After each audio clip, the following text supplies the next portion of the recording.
Amerikaan itu manuma biya Kenya ina harapatu. BBC CNN udugi ibadi itu hadisu. Udugi lima hadisan. Udugi lima gabasura harapatan. Al Jazeera. CNN. BBC. Udugi lima gabasura biya Kenya ina harapatan.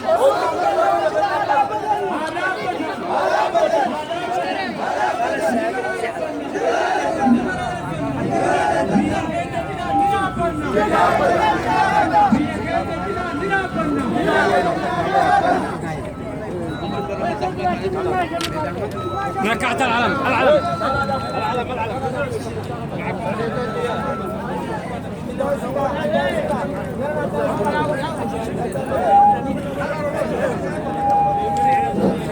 Sekarang mau balik kota, balik sama kota, kasura Daud.